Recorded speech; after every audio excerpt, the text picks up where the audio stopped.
오늘 설교 제목이 한 마음으로 기도할 때, 이런 제목으로 말씀을 전하겠습니다.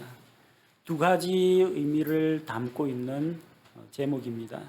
한 마음으로 기도할 때는 언제인가, 언제 한 마음으로 기도할 때인가, 그런 의미가 있고요. 또 한 마음으로 기도할 때 무슨 일이 일어나는가, 한 마음으로 기도한 것의 열매, 결과에 대한 것 두 가지를 함께 다루도록 하겠습니다. 우리가 어린아이 때는 연약합니다. 자라오면서 험하고 어려운 일들을 많이 겪어요. 면역력이 약해가지고 자주 질병을 앓고, 뼈도 근육도 연약해서 넘어지고 다치고 부러지고 피나고 그럽니다. 또 어릴 때에는 이 지혜도 부족하고 힘도 부족하다 보니까 다른 사람한테 잘 속습니다. 어린아이는 잘 속아요. 또 힘센 아이에게 위협을 당하기도 하고 얻어맞거나 물건을 빼앗기는 그런 일도 있습니다. 어느 정도 성장하고 힘을 갖추기까지는 이런 어려운 일들을 많이 경험하게 됩니다. 교회도 마찬가지입니다. 처음 시작할 때는 이런저런 진통을 많이 겪습니다. 교회가 세워지는 과정에서 하나님을 믿지 않는 사람들로부터 핍박을 당하는 그런 경우도 있고요. 근처에 교회가 생기면은 행패를 부리는 사람도 나타납니다. 혹은 주변에 있는 다른 교회들에서 시기하고 견제하고, 혹시 자기 교회 성도들 빼갈까 봐 견제하는 그런 일들도 있습니다. 또 예수 그리스도의 몸인 교회가 지역 사회에 세워진다고 하면 마귀가 그냥 있질 않죠. 마귀가 연약한 성도들을 미혹해서 교회에 분열을 일으키기도 하고, 또 성도들로 하여금 죄를 짓도록 넘어뜨리려고 시험을 하기도 합니다. 혹은 영적인 지도자를 공격해서 교회를 흔들거나 사람들을 흩어놓으려고도 합니다. 예루살렘 교회가 바로 그런 일들을 당했습니다. 세워진 지 얼마 되지 않았는데 많은 사람들이 교회로 모여들고 믿고 침례를 받은 그런 좋은 일도 일어났지만, 그들에게는 많은 핍박과 박해가 있었다는 것을 우리는 성경을 통해서 알 수가 있습니다. 예루살렘 교회가 세워진 이후 탄탄대로만 그런 것이 아닙니다. 예루살렘 교회 성도들 처음에 출발할 때는 거의 대부분이 유대인들이었습니다.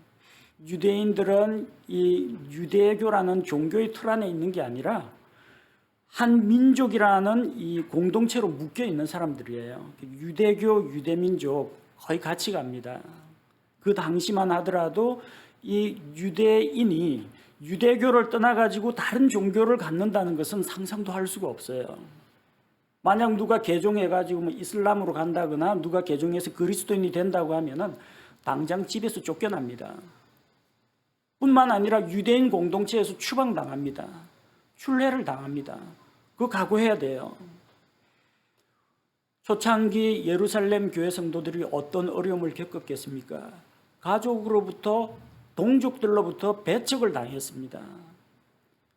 그리고 제사장들과 율법학자들과 기성 종교 지도자들, 이 기득권 세력들은 예루살렘 안에서 예수님의 십자가 죽음과 부활이 선포되면은 자기들의 위치가 흔들릴까 두려워했기 때문에 나사렛 예수 하면 무조건 이단으로 치부했습니다.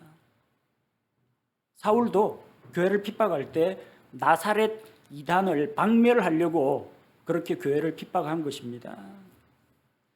마귀는 기득권을 가지고 있는 그 종교 지도자들을 통해서 예수님 믿는 자들을 잡아 가두었습니다. 오늘 본문에는 그 대표적인 예로 말씀을 선포하던 사도들을 붙잡아서 가두고 공회에 세우고 그들을 협박하고 복음을 전하고 가르치는 것을 금지시키는 이런 일들을 했습니다. 이런 어려운 상황 가운데에서 예루살렘 교회는 기도하면서 이 모든 환난과 핍박을 이겨냈습니다. 기도가 승리의 열쇠가 됩니다. 그러나 그 열쇠를 통해서 문을 여시는 분은 하나님이십니다. 내가 기도했더니 이거 얻었다. 내가 기도했더니, 우리 교회가 기도했더니 이렇게 잘 됐다. 여러분, 기도를 자랑하면 안 됩니다. 우리의 기도를 들어주시고 응답하시는 하나님께 영광을 돌리고 하나님을 자랑해야 합니다. 우리의 기도가 환경을 변화시키는 게 아닙니다. 우리의 기도를 들으시고 하나님께서 환경을 주장하시고 역사하시는 것입니다. 포커스는 우리의 기도가 아니라 기도를 들어주시는 하나님께 우리의 관심을 맞춰야 합니다. 그런데 그 강하신 하나님의 권능의 오른팔을 움직이는 가느다란 신경이 바로 기도라는 것입니다. 오늘 우리는 말씀을 통해서 교회가 한 마음이 되어서 기도할 때 도대체 어떤 일들이 일어나는지 함께 살펴보고, 이를 우리 신앙생활에, 우리의 기도 생활에 적용하고 또 우리의 기도 생활을 좀 더 한 마음으로 기도하는 것을 통해서 능력 있는 삶, 능력 있는 교회가 되도록 하고자 합니다. 하나님께서 말씀을 통해서 오늘 우리에게 기도의 동기력을 주시기를 하나님께 기도합니다. 예루살렘 교회가 언제 한 마음이 되어서 기도했습니까?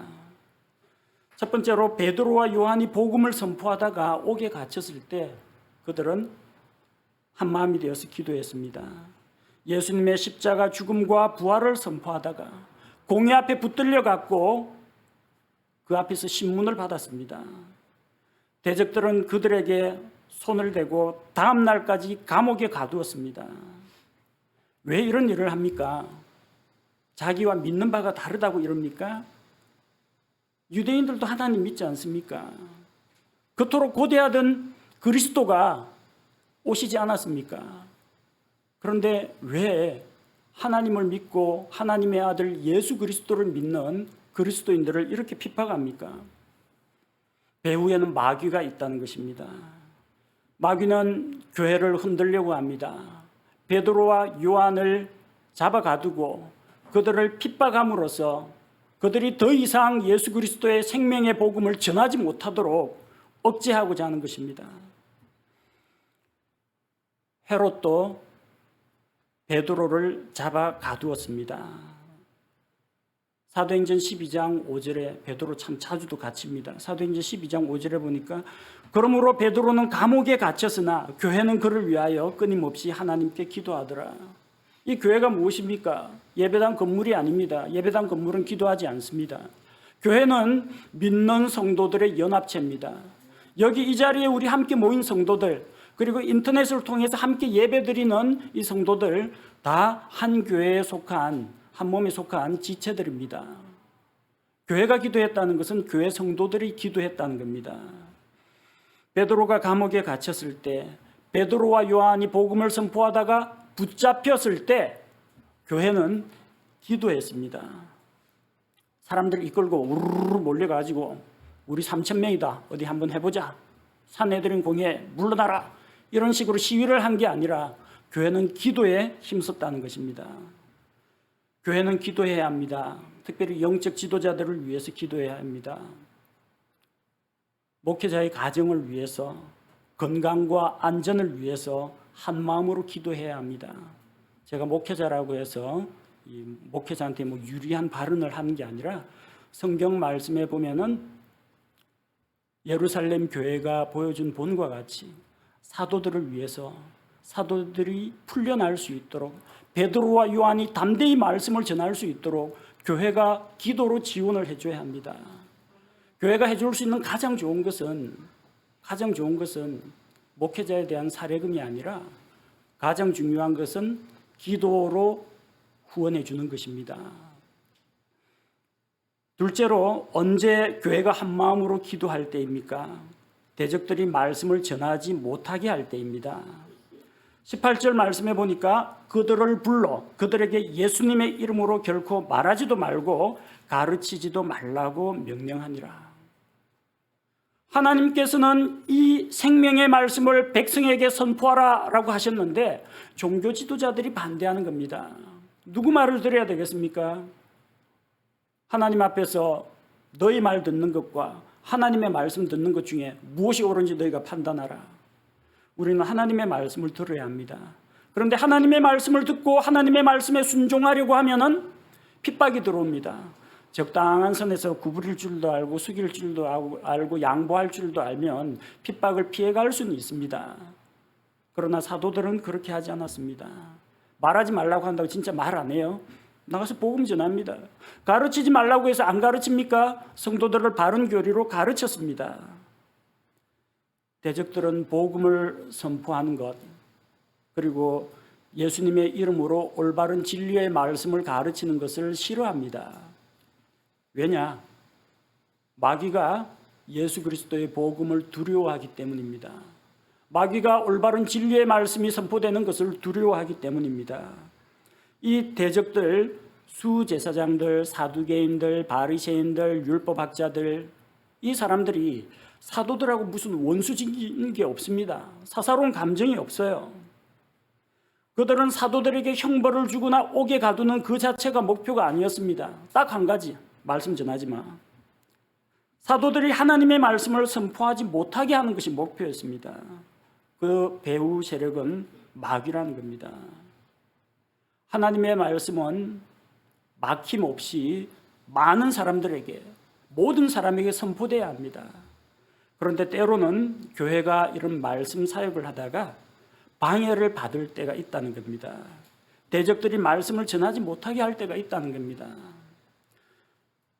지금은 어떤 종교적인 그런 탄압은 아니라고 할지라도 이 코로나 바이러스 때문에 교회에서 정규 예배 이외에는 식사하고 소모임, 교제, 성경 공부 이런 것들을 갖지 못하도록 정부에서 억제하고 있습니다. 근 2년째 지금 이런 일들이 계속되고 있습니다. 물론 예수님 이름으로 가르치는 것 그런 것까지 지금 방해하진 않습니다. 그러나 예배가 회방을 받고 있습니다. 교제와 성경 공부 모임이 제한을 받고 있다는 겁니다. 자, 이런 상황에서 우리는 무엇을 해야 할까요? 하나님께 기도하는 것이 우선이라는 겁니다. 법적인 소송을 제기하는 분도 있고 시위를 해야 한다 그런 분도 있는데 가장 첫 출발점은 어디부터 시작하느냐? 먼저 기도부터 시작해야 합니다. 하나님, 말씀을 전하기 어려운, 말씀을 가르치기 어려운 이 상황에서 하나님 길을 열어주옵소서. 교회가 한 마음이 되어서 기도하는 것을 가장 우선시해야 합니다.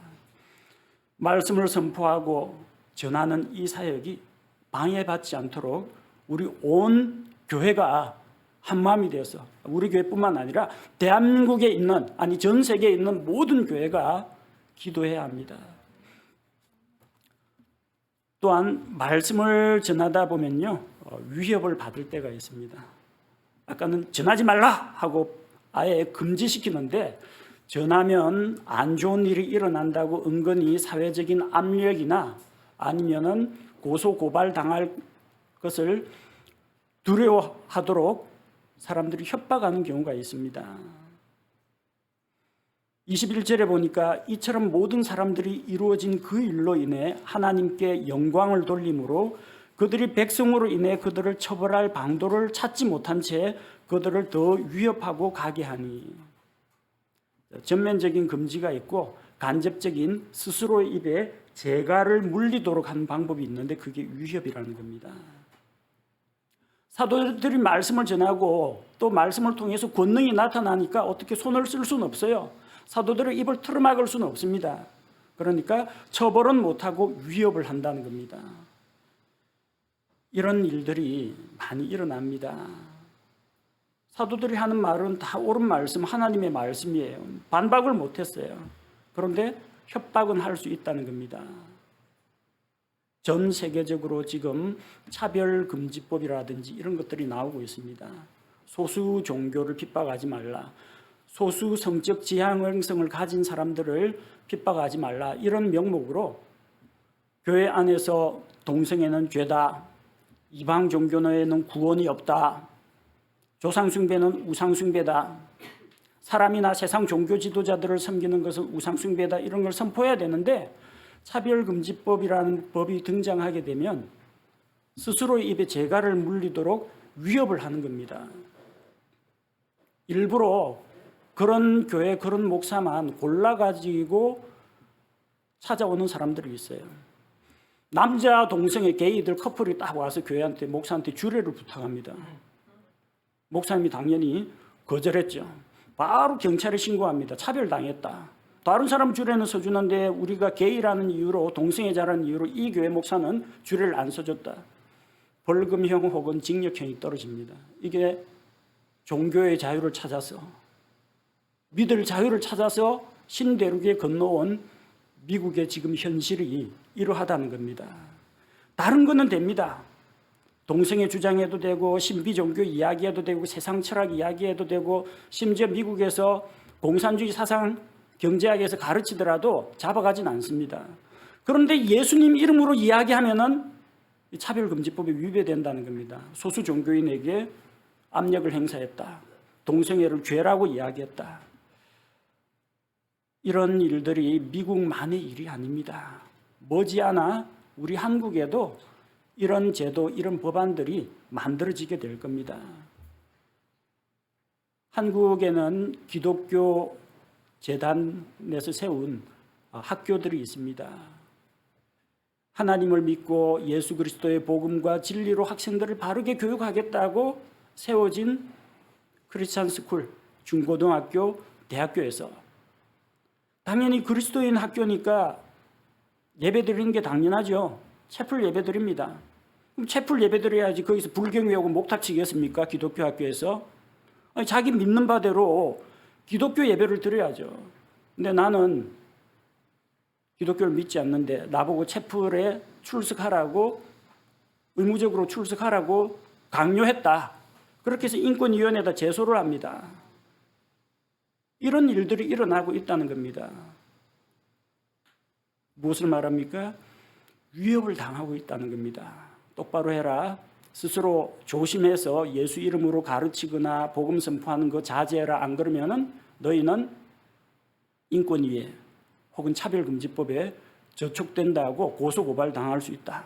이런 협박을 당한다는 겁니다.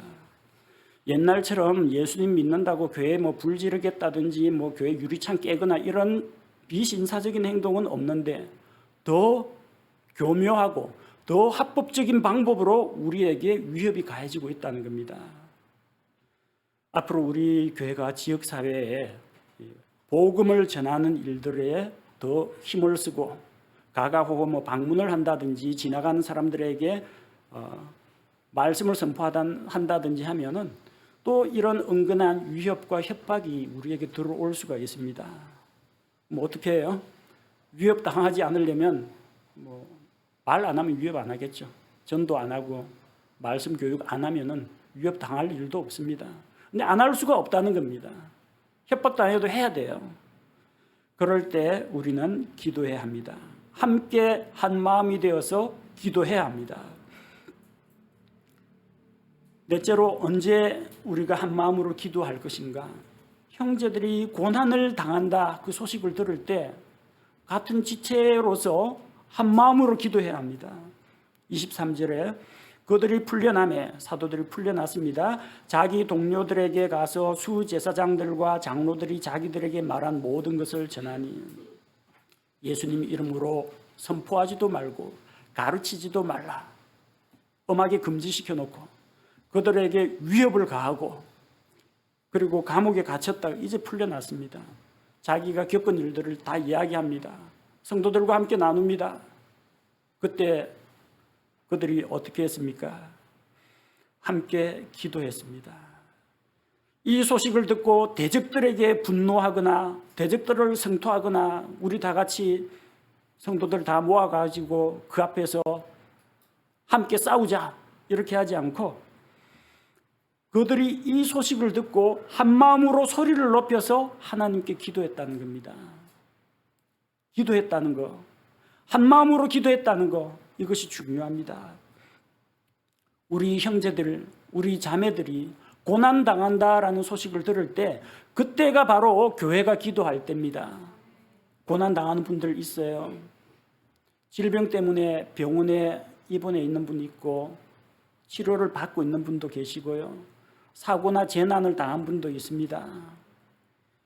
코로나로 인해서 사업이나 이 경제 활동에 어려움을 겪고 있는 분이 있습니다.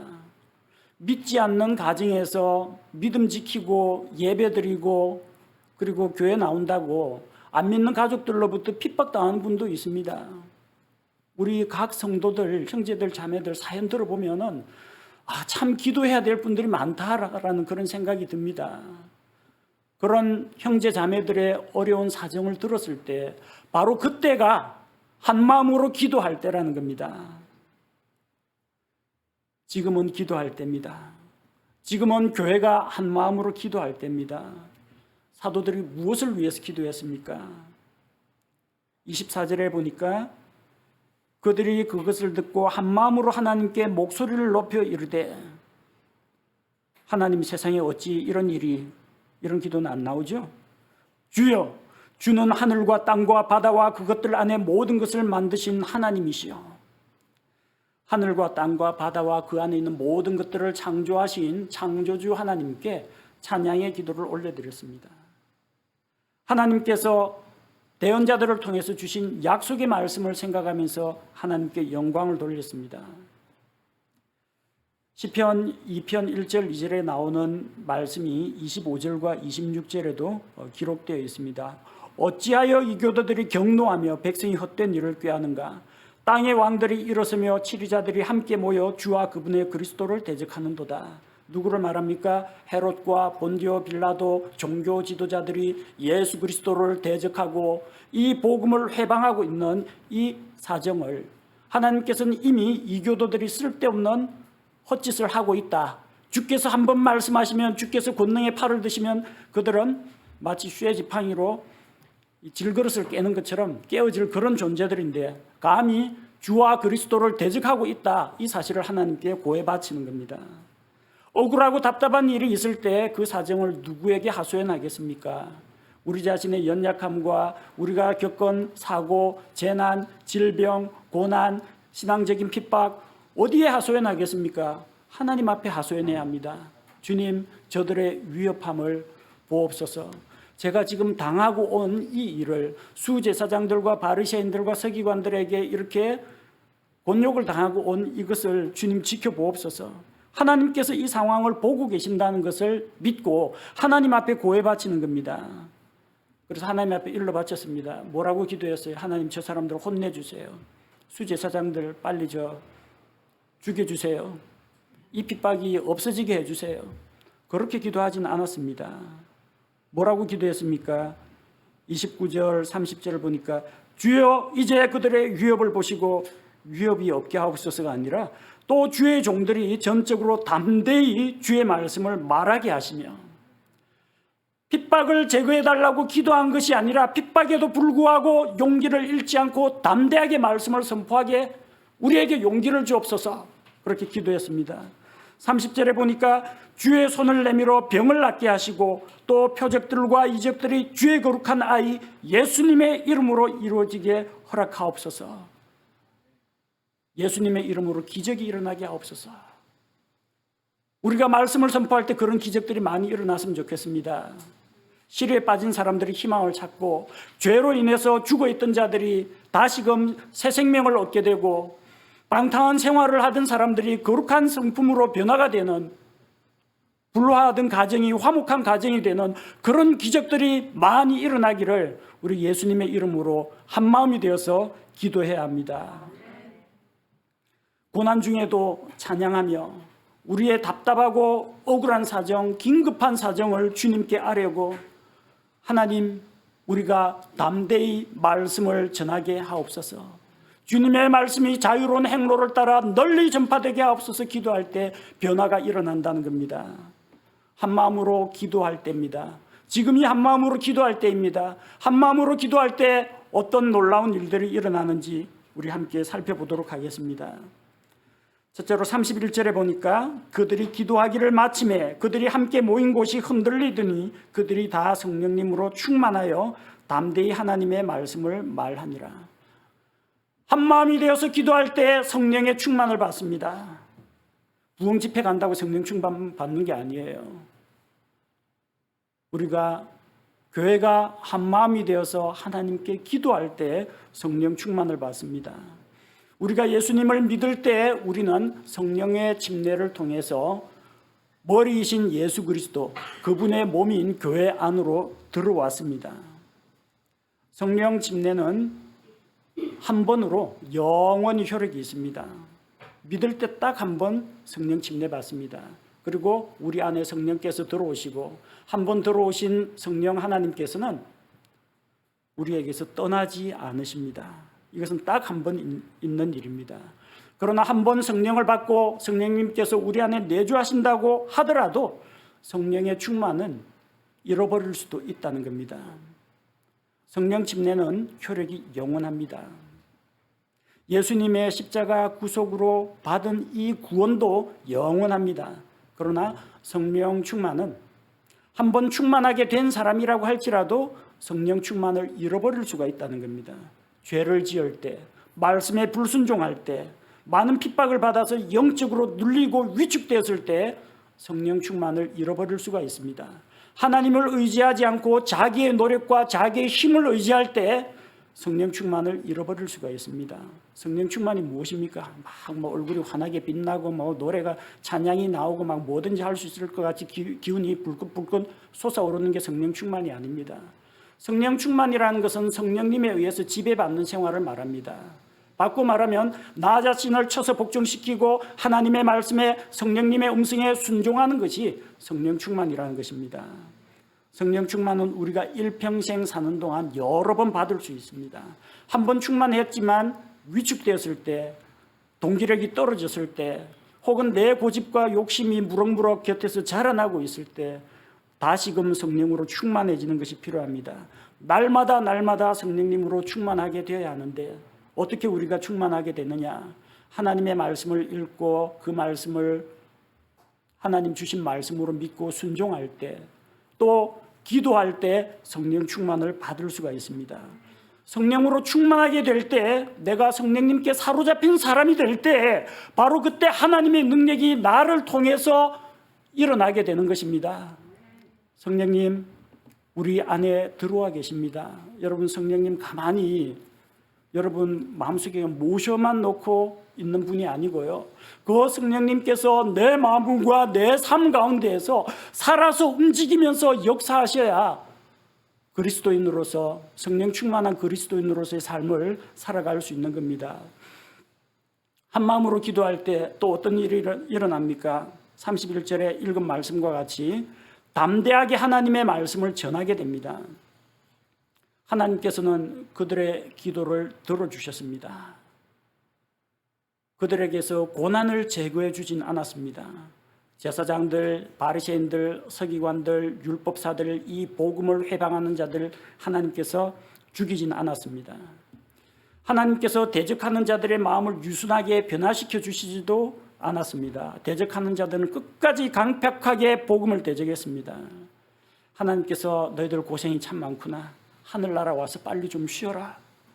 하나님께서 고난받는 사도들을 하늘나라로 다 데려가진 않았습니다. 그리스도인들 다 데리고 가시면은 지상에서 복음은 누가 전합니까? 하나님께서는 이것이 해결책이 아니라고 보신 겁니다. 대적들을 없애는 것도 하나님의 계획이 아니요, 대적들을 변화받지 못한 하나님의 말씀을 듣고도 회개할 줄 모르는 그 대적들 마음이 변화되지도 않았고요, 사도들이 죽어서 이런 꼴 저런 꼴 안 보고 주님과 함께 천국에 가는 것도 해결책이 아니었습니다. 하나님께서 그들에게 주신 것은 담대한 마음이었습니다. 어떤 어려움을 만나든지, 어떤 핍박을 받든지, 감옥에 갇히든지, 위협을 당하든지 주눅들지 않고 말씀을 전할 수 있는 담대한 마음을 그들에게 주셨다는 겁니다. 31절 다시 읽겠습니다. 그들이 기도하기를 마침에 그들이 함께 모인 곳이 흔들리더니 그들이 다 성령님으로 충만하여 담대히 하나님의 말씀을 말하니라. 기도할 때 성령으로 충만하게 됩니다. 성령으로 충만하게 되면 담대하게 하나님의 말씀을 선포할 수 있게 됩니다.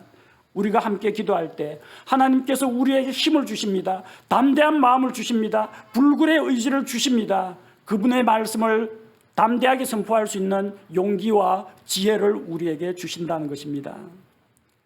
세 번째로 한 마음으로 기도할 때 어떤 일이 일어났습니까? 이어지는 내용 32절에 있습니다. 믿은 자들의 무리가 한 마음 한 혼이 되어 모든 것을 공동으로 소유하고 그들 중에 아무도 자기가 소유한 것들을 조금이라도 자기 것이라고 말하지 아니하더라.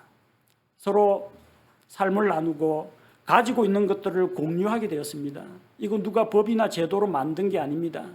오늘부터 우리 교회 성도들이 많아졌으니까 여러분 재산 팔아가지고 교회 기부하십시오. 사도들 중에 어느 누구도 그렇게 말한 적이 없습니다. 그런데 한 마음으로 기도했더니 그들이 한 마음과 한 혼이 되어서 자발적으로 서로 섬기는 자가 되었다는 겁니다. 가진 자는 없는 자에게 나눠주고 재능이 있는 자는 자기 재능을 사용해서 성도들을 섬기는 일에 사용했습니다. 무엇이 그들을 이렇게 변화시켰습니까? 사람은 이기적인 존재인데 어떻게 자기 몫을 다른 사람에게 떼주고 공유하고 내 것을 내 것이라 주장하지 않고 이렇게 복음을 위해서 교회를 위해서 내놓을 수 있게 되었습니까? 그런 변화를 일으킨 것은 한 마음으로 그들이 기도했기 때문입니다. 우리가 마음을 모아서 함께 기도할 때 모든 성도들이 한 마음으로 연합할 수 있다는 것입니다. 넷째로 한 마음으로 기도할 때 예루살렘 교회에 어떤 변화가 일어났습니까? 사도들이 큰 권능으로 주 예수님의 부활을 증언했고 큰 은혜가 그들 모두에게 임했습니다. 33절을 보니까 사도들이 큰 권능으로 주 예수님의 부활을 증언함에 큰 은혜가 그들 모두에게 임하니라. 한 마음으로 기도할 때 사도들은 담대하게 말씀을 선포할 수가 있었습니다. 그 말씀을 통해서 사도들만 담대하게 말씀을 선포하는 게 아니라 듣는 모든 성도들이 은혜를 받았다는 겁니다. 기도할 때 은혜가 임합니다. 마음속에 은혜 받을 준비가 된 자에게 하나님께서 은혜를 부어주십니다. 은혜를 간구하고 우리 그렇게 기도하죠. 우리가 한 마음으로 기도할 때 말씀을 통해 은혜 받습니다. 한 마음으로 기도할 때 성령 충만 받고 담대히 말씀을 선포하고 말씀을 듣는 자는 권능 있는 말씀을 통해서 은혜를 누리게 되는 것입니다. 하나님께서 말씀에 힘을 실어주시면 많은 사람들에게 은혜를 끼칠 수가 있습니다. 그래서 우리는 말씀 사역자들을 위해서 기도해야 합니다. 해외 선교사들을 위해서 기도해야 합니다. 복음 전도자들을 위해서 기도해야 합니다. 하나님께서 그들의 입에서 나오는 말씀의 권능을 심어주셔서 그 말씀을 듣는 모든 사람들이 은혜와 감동을 누릴 수 있도록 우리가 기도해야 합니다. 예루살렘 교회는 많은 고난과 핍박을 겪었지만 한 마음으로 기도하는 가운데 이 모든 것들을 극복해 나갔습니다. 마음을 합하여 기도할 때 하나님께서 능력을 베풀어 주셨고 변화를 일으켜 주셨습니다. 대적들을 변화시켜 주신 것이 아니라 믿는 그리스도인들을 변화시켜 주셨습니다. 말씀 사역자들을 변화시켜 주셨습니다. 그리고 그들을 통해서 나온 그 말씀과 그들의 삶의 간증이 마침내 예루살렘 안에 수많은 믿는 자들의 무리를 만들게 된 것입니다. 우리 교회는 이제 시작한 지가 얼마 되지 않습니다. 한창 영적으로 성장해 나가는 과정에 있습니다. 주변에서 시기하고 질투하는 자들이 있거나 외부에서 공격이 들어오거나 음해하는 자들이 있거나 마귀가 교회를 무너뜨리려고 계략을 꾸미거나 하나님께서 예수 그리스도의 피로 값주고 사신 이 교회를 무너뜨릴 수는 없다는 것입니다. 지옥의 권세가 결코 예수 그리스도의 교회를 이길 수가 없다는 것을 우리는 믿습니다. 지금은 우리가 한 마음으로 기도할 때입니다. 우리 교회에서는 우리 자매님들이 매주 목요일 오전 10시에 자매 기도 모임을 갖고 있습니다. 형제님 중에도 참석한 분이 계시다고 들었습니다. 참석이 힘드신 분은 꼭 예배당까지 안 나오셔도 되고 그 시간에 같이 마음을 모아서 같이 기도하시면 됩니다. 목회자를 위해 기도하십시오. 교회를 위해 기도하십시오. 우리 성도들 한 사람 한 사람의 필요, 생각나는 사람들을 위해 기도하십시오. 성도들의 가정에 필요한 것을 공급해 주시도록 기도하십시오. 성도들의 모든 가족들, 친척들이 구원받을 수 있도록 기도하십시오. 꼭 10시가 아니라도 괜찮습니다. 시간 날 때 마음을 같이 해서 기도하시기 바랍니다. 이렇게 기도할 때 우리는 예루살렘 교회처럼 이기고 성장하는 교회가 될 수가 있습니다. 하나님께서 교회를 세워 나가시고 또 우리 교회를 들어 사용하시려면 우리가 한 마음으로 기도하는 것이 필요합니다. 성도 여러분, 하나님께서 우리 교회가 복음의 진리를 선포하고 또 바른 진리의 말씀을 가르치는 그런 사역을 잘 감당할 수 있도록 하나님 앞에 기도해 주시기 바랍니다. 진리의 말씀으로 우리 교회를 크게 성장시켜 주시도록 함께 마음을 모아서 기도해 주시기 바랍니다. 여러분 개인의 기도 생활과 또 가정에서 기도하는 시간에 이 원리를 꼭 적용하십시오.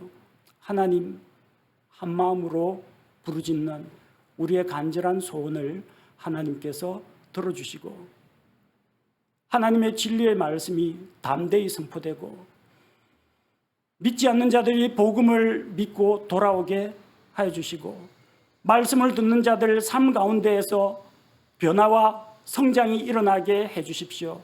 이렇게 기도하시기 바랍니다. 우리 이 시간 다 같이 마음을 모아 함께 하나님 앞에 기도하겠습니다. 예루살렘 교회가 많은 핍박과 어려움을 겪었지만 한 마음이 되어서 기도할 때 하나님께서 길을 열어주셨습니다. 하나님께서 환난과 핍박을 제거해 주지도 않으셨고 대적하는 자들을 하나님께서 치워주지도 않으셨고 대적하는 자들의 마음을 유순하게 변화시켜 주지도 않았지만 하나님께서는 사도들과 성도들의 마음을 변화시켜 주셨습니다. 확신과 담대함으로 말씀을 전할 수 있도록 성령의 충만을 주셨고 또한 많은 사람들이 말씀을 통해서 진리를 알고 하나님의 큰 은혜를 누린 것을 봅니다. 우리 교회에 하나님께서 복을 주시기를 원합니다. 아직은 작고 연약하며 발돋움하고 성장해가는 교회입니다. 그러나 한 마음으로 우리가 연합하여 마음을 같이하여 복음 사역을 위해 기도할 때 하나님께서 놀라운 변화를 주실 줄로 믿습니다. 아버지 하나님, 우리 성도들 가정에 질병으로 사고로 힘들어하는 가정 긍휼히 여겨주시고 어려움 가운데에서 하나님께 부르짖는 믿음을 주시고 그 가정에 하나님께서 평화를 주옵소서.